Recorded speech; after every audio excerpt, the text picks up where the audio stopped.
Istilah akad istina dan akad salam dalam fikih muamalah dari kelompok Anggur. Assalamualaikum warahmatullahi wabarakatuh. Oke, halo semuanya, selamat datang di podcast kami. Perkenalkan, saya Cindy. Saya Renata. Dan saya Nada. Oke, pada episode kali ini kita akan membahas salah satu topik yang cukup menarik dalam fikih muamalah, yaitu tentang akad istisna dan akad salam. Mungkin banyak dari kita yang pernah memesan barang secara pre-order atau memesan barang yang belum tersedia. Tapi, apakah transaksi seperti itu diperbolehkan dalam Islam? Nah, hari ini kita akan membahasnya bersama. Betul banget, soalnya sekarang lagi banyak banget transaksi online, bahkan seringkali barangnya belum tersedia saat kita memesan. Jadi penting untuk mengetahui bagaimana pandangan syariat terhadap transaksi tersebut. Sebelum masuk ke akadnya, sebenarnya dalam fikih muamalah, penjual itu dibedakan menjadi beberapa kategori ya. Jadi, secara garis besar, penjual dibagi menjadi dua kategori, yaitu produsen sebagai shani dan pedagang sebagai trader. Apa bedanya? Jadi, kalau produsen itu adalah pihak yang membuat produksi sendiri, seperti penjahit yang menjahit baju, kemudian tukang mabel yang membuat lemari, dan tukang kue yang membuat kue. Sedangkan kalau trader atau pedagang adalah pihak yang menjual barang dari pemasok atau supplier dan tidak memproduksi barang sendiri. Jadi status penjual ini penting ya? Sangat penting karena jenis akad yang digunakan bisa berbeda tergantung apakah dia produsen atau pedagang. Sekarang kita masuk ke akad istisna. Apa itu akad istisna? Jadi akad istisna itu adalah akad pemesan barang kepada produsen. Dalam akad ini, produsen boleh menjual barang yang belum ada atau belum diproduksi saat akad berlangsung.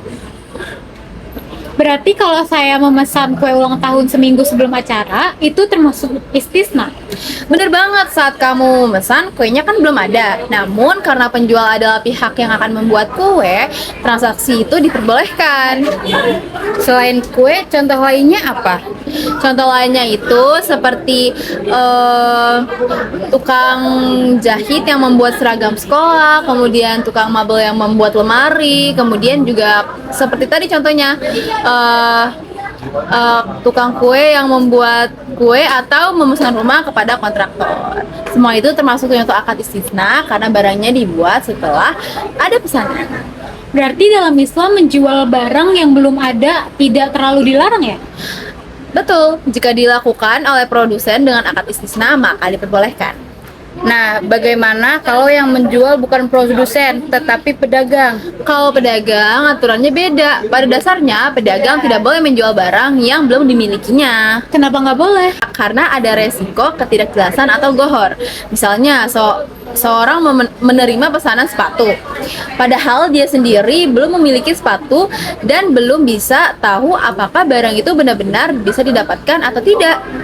Jadi, pedagang harus memiliki barang terlebih dahulu. Iya, bahkan dalam fikih disebutkan bahwa pedagang tidak boleh menjual kembali barang sebelum barang tersebut benar-benar menjadi miliknya. Kalau tetap dilakukan gimana? Bisa menimbulkan transaksi yang tidak sesuai syariah dong, terutama jika pembayaran dan penyerahan barang sama-sama ditunda. Lalu, apakah ada solusinya jika pedagang ingin menerima pesanan barang yang belum ada?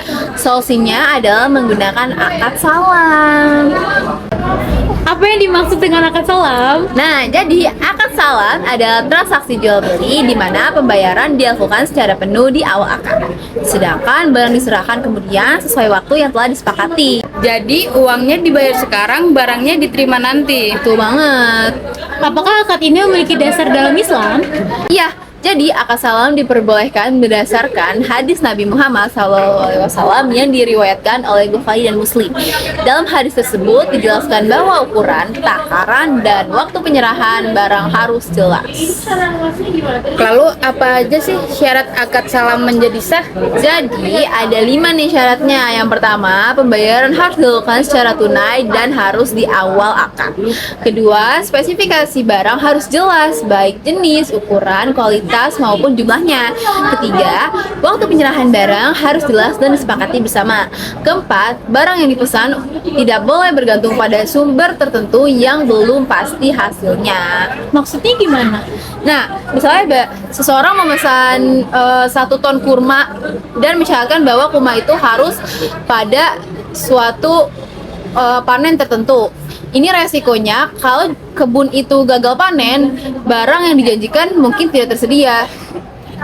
Lalu syarat yang kelima, Menurut mayoritas ulama, harus ada jeda waktu yang cukup antara akad dan penyerahan barang. Tujuannya agar penjual memiliki kesempatan yang realistis untuk menyediakan barang yang dipesan. Jadi semua syarat itu dibuat untuk menghindari ketidakjelasan dalam transaksi ya? Bener banget, dalam Islam transaksi harus jelas agar tidak ada pihak yang dirugikan. dari pembahasan hari ini kita belajar bahwa dalam fikih muamalah terdapat perbedaan antara produsen dan pedagang.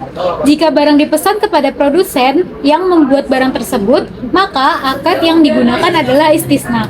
Sedangkan jika transaksi dilakukan oleh pedagang yang belum memiliki barang, maka solusi yang dapat digunakan adalah akad salam dengan memenuhi syarat-syarat yang telah ditentukan. Semoga pembahasan ini dapat menambah pemahaman kita tentang transaksi yang sesuai dengan prinsip syariah.